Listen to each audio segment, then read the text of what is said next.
I've heard so many stories of people going to a long COVID clinic. They show up and the first thing they're told to do is fill up some paperwork, obviously, liability waivers, questionnaires, and then they get them on a bike. They say, we're gonna start at 5 minutes this week, and next week we're gonna increase. That's basically graded exercise therapy. Like, I could have told you that. You could have learned that in an exercise book. So a lot of these clinics, they mean well, and I know because I've talked to hundreds of people who have gone through these certain clinics, but they've never been through it themselves, so they don't understand the flare-up. It's not just being sore and tired, it's feeling sick, just feeling yucky. So have these people actually been through it themselves and recovered? And if they have, number two, have they actually helped other people recover? Because that's a big one.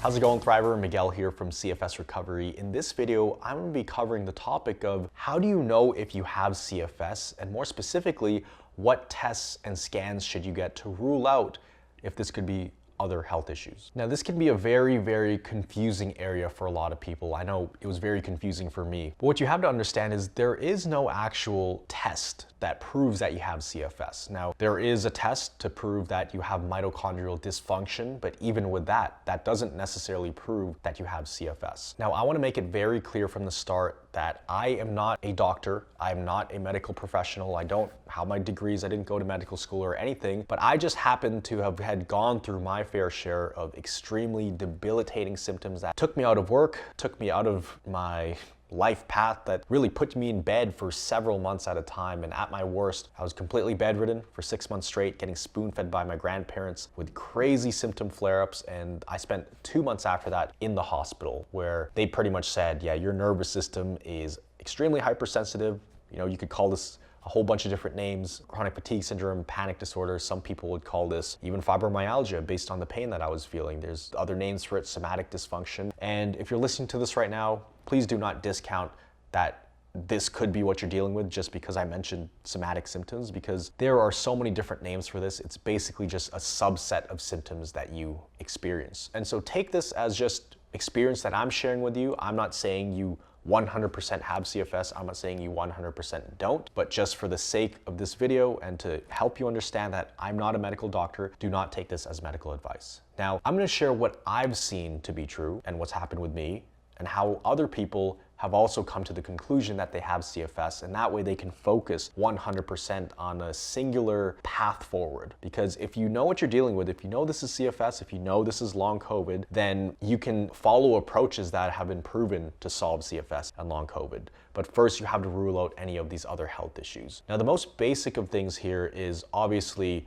do your basic blood tests, go to your doctor, and a lot of times you go to your doctor, they'll say, you look perfectly fine to me. Well, let's go order some blood tests. And how it works is there's a lot of different rabbit holes you can go down. So it typically starts off with you going to your doctor. They order the blood tests, you wait, you do the blood tests. I know it's a huge hassle to do all this stuff. There's a lot of hoops you have to jump through, essentially. But what we're trying to do is isolate the problem, isolate the issue that we're dealing with here. You want to make sure that there's no other health issues that you're dealing with, which is why you have to do all of these other tests, just to make sure that you don't have anything in those certain areas. So you start off at the basic level with the blood tests, and typically, for most people, they come back normal. Or maybe they don't come back normal, but there's just one thing that's slightly outside of the normal range. But if it doesn't explain exactly what's going on, and for most people, they're dealing with multiple different symptoms. They're dealing with 5, 10, 20, 30, 40, 50 symptoms that fluctuate,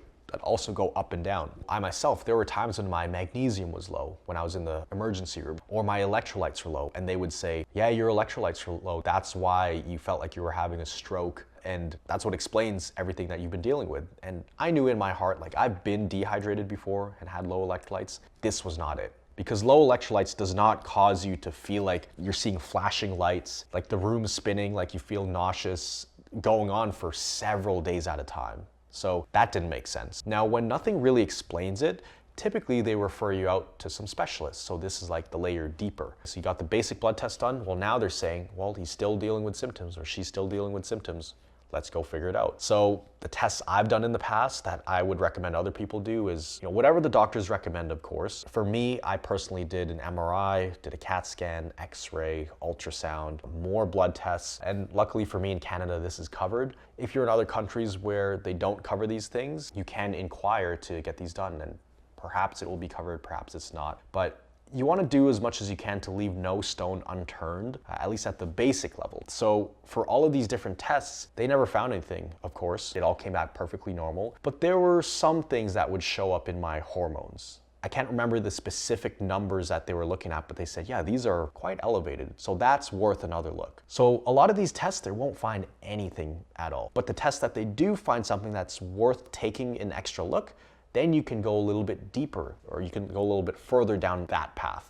Because you're gonna have different specialists in different fields. There's neurology, endocrinologist, there's a cardiologist, there's so many other specialties or modalities where a lot of times even the neurologist, they'll say, yeah, you're fine.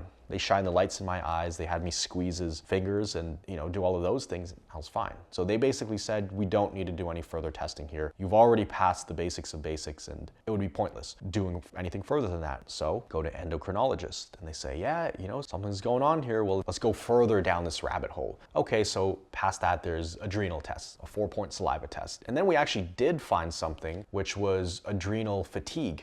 I was in stage 3 adrenal fatigue apparently. They called it adrenocorticoid insufficiency. So I was like, bingo, we got it. We figured out what was going on, so let's fix it. So they started giving me all these supplements. They actually gave me hydrocortisone and it got way worse. That triggered some crazy stuff with me personally. And once we started treating that and we tried treating it for years and I was only getting worse, okay, clearly it's not adrenal fatigue because we followed the protocols and those didn't work. So that's off the table. Cardiologist, my heart was going through the roof. Like my heart rate was very high. I was having tons of palpitations.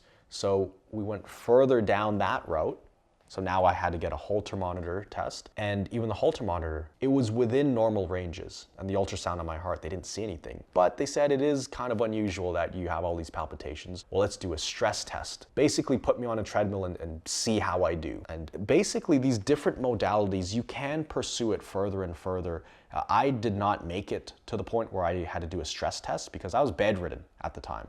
And they said, yeah, we got to get you in for a stress test. And I said, I'm bedridden, I can't walk.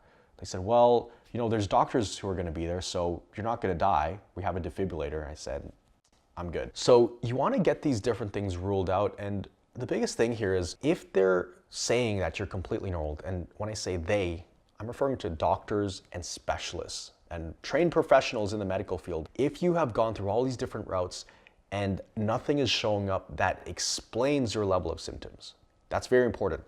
Explains your level of symptoms. Sure, they might find stuff, but if they can't explain what's going on, or they say, yeah, this is what's going on and here's a pill for it, here's a solution, and it doesn't work, then that's when people find our channel, right? That's probably how you found this channel. That's how you're listening to me talking right now. And I always suggest that people do all that testing first before they go all in on our approach, just for liability purposes. Like, we want to make sure that if there is another health issue that's causing this, you have to deal with that, right? You may have to take medication for certain things. And sometimes you can have certain medical illnesses and CFS happening at the same time. So on one hand, you do have to treat this one thing over here. On this hand, you also have to treat that. You have to treat both of them. So those are the basic tests you want to do. You want to go to your doctor, go to all the referrals, and when it comes to certain clinics, because there are CFS clinics in the world, there are long COVID clinics in the world, there's many of them, really ask yourself and do your research on this. You have to be careful about the kind of research you do about CFS, but when it comes to working with a certain individual or an organization, do your background check. Me personally, I want to learn from people and get help from people who have done it before. So have these people even gone through CFS and recovered themselves?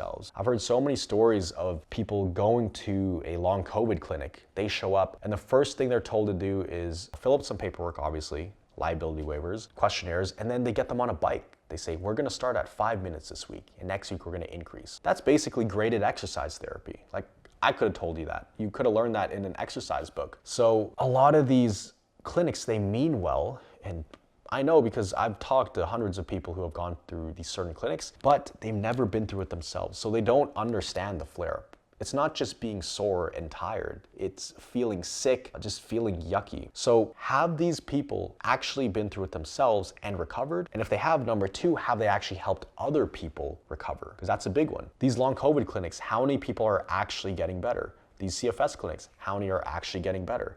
What are their numbers? And if they are getting better, where's the proof? Do they have an interview? Do they have a case study? Do they have their stats somewhere? What is their track record? What is their success rate? Is it 1 out of every 10 people who join get better?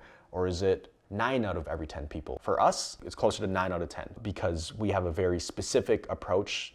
You ask us about how to fix diabetes and how to fix your lower back pain and how to do other certain things. We don't know. We're gonna say, we don't know how to do that. Go to the specialist for that. But if people ask us about CFS and how to overcome long COVID after they've done their tests and scans and ruled out that there is no other explanation for this and no other solution works, then we know with a very, very high level of certainty that we can fix this case as long as this person is willing to be coachable and follow the game plan. So these are some things you want to consider when taking your next step in your recovery. But you also want to ensure that there is no other health issue going on that's causing this. So one thing you don't want to do, and this is a mistake I see a handful of people make, and I used to make the same mistake myself, is take the same tests over and over and over again. 1, you're wasting your money. 2, it's a waste of energy. 3, you actually start to drive yourself crazy. So I know people who, they take a blood test, it comes back perfectly normal, and the next week they're taking another blood test. The same blood test that came back normal, and they say, no, there's gotta be something wrong. Let me go back and take another blood test. That's one example. Another example is somebody who flares up, and every time they flare up, they feel like they're dying, and then they're going to the emergency room. Now, I've done that several times, right? I'm not saying this is a bad thing. I'm just sharing with you what I've seen and some roadblocks that certain people have. If you, let's say, for example, have a very high heart rate, and then you have lots of palpitations and you have this shortness of breath every time you flare up. And then you start to panic and you start thinking, no, I might die. We need to go rush to the emergency room right now. Don't care what time it is.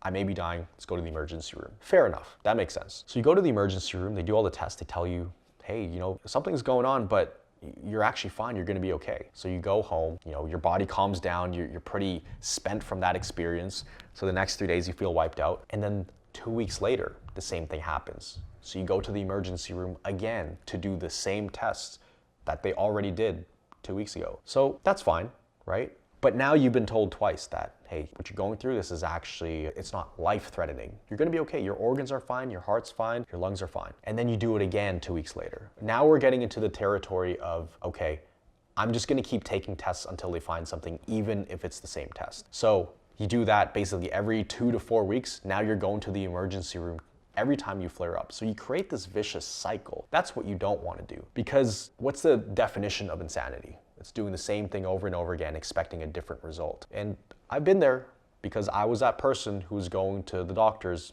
every few weeks, asking them the same question, at least come with a different issue, at least come with a different question. But if you're feeling these same things and you're going to the hospital or emergency room over and over and over again, you are just putting so much stress on your body, and they've already told you, they've already put the data in front of you that, look, your organs are actually fine. And the reason nothing is showing up on the tests is because they've ruled those out for sure, but this is a hypersensitive nervous system issue. It's not an organ issue, right? Although it feels like that. It's your nervous system triggering symptoms in your brain so that you think there's something happening in your body, but your body's actually safe. Now, this does not negate what you're feeling. Like for me, I felt severe burning in my thighs, but every time they scanned my thighs, every time they did a nerve conduction test, it's perfectly fine. This is why I always had shortness of breath. I thought my lungs were shutting down, but every time they did an x-ray, every time they checked my breathing, I was okay. My oxygen levels were within normal ranges. Minus, there was some variation, but that's because I was breathing shallow. So that was my brain experiencing me having shortness of breath and feeling like my lungs were shutting down. But my lungs were actually fine. In my brain though, I was experiencing a whole different story. If you have had these tests done and you've had them done multiple times and they're not finding anything, then it's pretty safe to say that, okay, it's not this, it's not this, it's not this. Everything is pointing to a hypersensitive nervous system. And once you get those tests and they rule everything out and they can't find a cause for it, that's typically when people arrive at the conclusion that, okay, It can't be anything else. All of these videos I'm watching on this Miguel's YouTube channel, he's describing these symptoms to a T. He's describing the flare-ups to a T. Even the psychology of somebody who's going through this, the pain points are more than just physical. It's losing your identity. It's not being able to work again. It's being afraid that you're never gonna have your life back and fit in with everybody and feeling like you've been left behind by society. How does Miguel know these things? The only way he would know these things is if he had CFS or this hypersensitive nervous system issue he talks about. And everything he's saying, it sounds exactly like what I'm going through. And that's where most people we work with, that's actually their entry point into our world of CFS recovery. It's after they've done all the tests, they've kind of hit rock bottom and they feel like they have nowhere else to go. And then they find this stuff and then they resonate with so many different videos. So I recommend you click this playlist up here, which are our most popular videos, and see if you resonate with these things.